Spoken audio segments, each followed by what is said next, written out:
Like many of you, I've been a high performer for most of my career, but for a long time, I paid for it. And I'm not talking about the hours, I'm talking about the anxiety. I'd start the day stressed that I was already behind, in the day convinced I'd forgotten something important, and I'd go to bed running through my task list in my head because there was nowhere else to put it. Here's the part that frustrated me the most. I was doing the work, I wasn't cutting corners, I wasn't lazy, I didn't have a system that would hold what I was carrying, so the result was my brain had. Adding AI to that situation didn't solve it, at least not at first. It made it worse because every time I opened Claude, I had to start over from scratch. And if you're already carrying too much in your head, having to rebrief your AI every session isn't productivity. It's just more work before the work. Today, I want to show you what actually changed because once I built this, the dread went away. And if you're a real estate professional running at a high level, I think you know exactly what I'm talking about.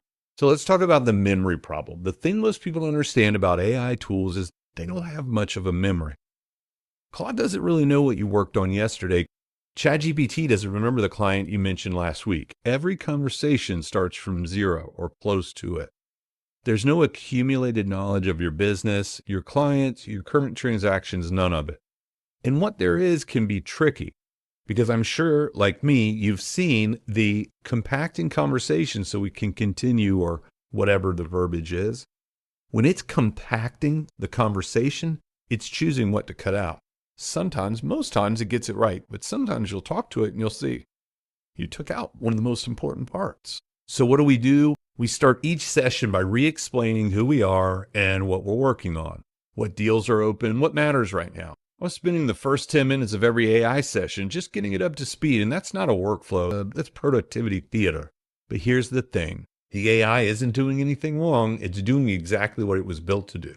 The problem is, we're asking it to hold things it was never designed to hold. Memory isn't what AI is good at. Judgment and creativity are what it's good at. So if AI isn't the memory, what is? And that's where this architecture comes in, the 3-layer memory system. The system I built has 3 layers. Each one holds a different category of information. Layer 1 is Claude itself. Think of this as the identity brief, your name, your business names, the foundational information about how you operate that doesn't change often. Keep it short. Claude's job is to think with you, not to store things for you. Give it only what it needs to know who it's working with. Layer 2 is Google Drive. This is the archive. Longer documents, completed projects, closed transactions, reference files you'll need someday but don't need in front of you every day.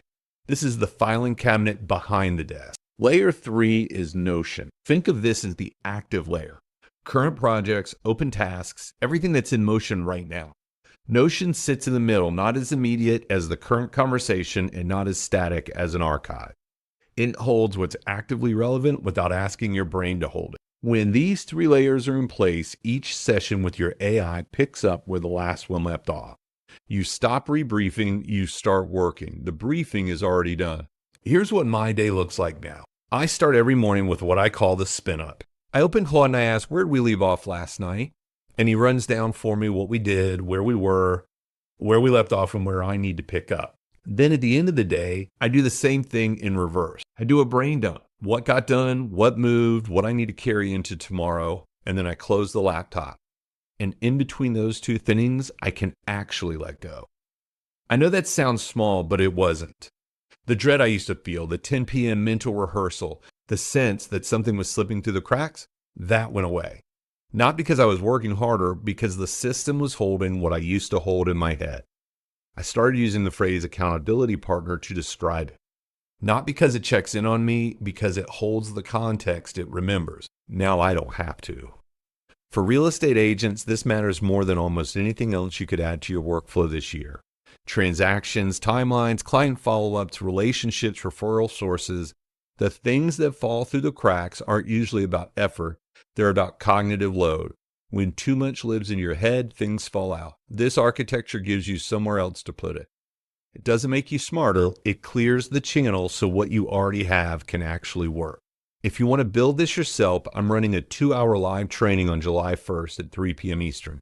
It's called Agent Mind. We build this architecture together while we're on the call, start to finish. Not a concept, a working system inside your actual tools before you leave. It's $97 for a standard seat and $197 for VIP. The link is in the description. And if this video was useful, subscribe. I put one of these out every week. Real workflows built for real estate professionals. Nothing I haven't used myself.